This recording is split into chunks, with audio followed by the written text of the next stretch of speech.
Alam mo ba na sa India ay may isang ilog na tinatawag ng ilan na sementeryo dahil may mga natagpuang bangkay sa ilog na ito at dito rin inaanod ang abo ng mga yumao matapos ang cremation?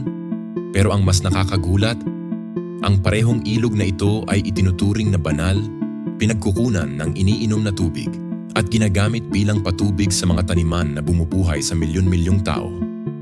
Paano nagiging sabay ang kamatayan at buhay sa iisang ilog? At bakit, sa kabila ng lahat ng ito, patuloy pa rin itong iginagalang?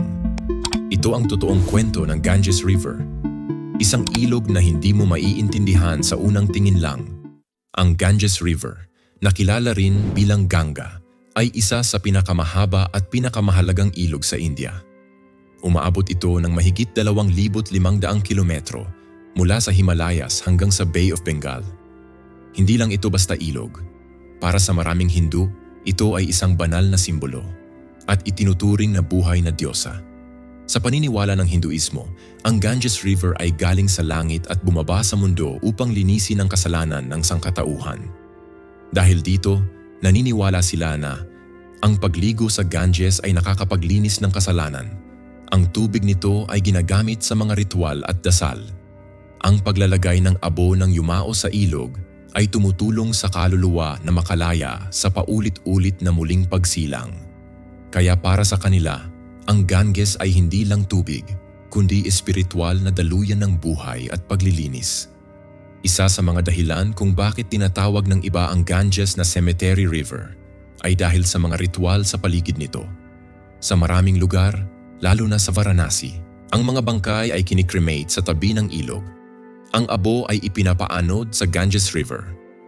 Sa ilang bihirang sitwasyon, may mga bangkay na hindi ganap na nakremate at napupunta sa ilog.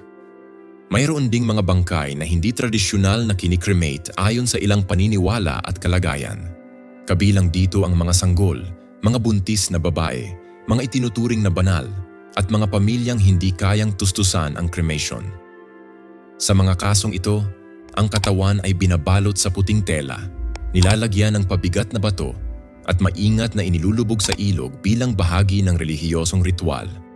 Mahalagang tandaan na hindi ito pangkaraniwang gawain at ginagawa lamang ito sa limitadong sitwasyon batay sa tradisyon at kakayahan ng pamilya. Ito ang madalas nakikita sa social media at balita, pero hindi ito ang normal na nangyayari. Mahalagang tandaan, hindi ang ilog ang libingan. Ang ilog ang simbolo ng paglipat ng kaluluwa. Bukod sa aspeto ng relihiyon, ang Ganges ay pinagkukunan ng inumin at patubig ginagamit sa pagsasaka, bahagi ng pang-araw-araw na pamumuhay ng milyon-milyong tao. Para sa marami, ang buhay ay literal na umiikot sa ilog na ito.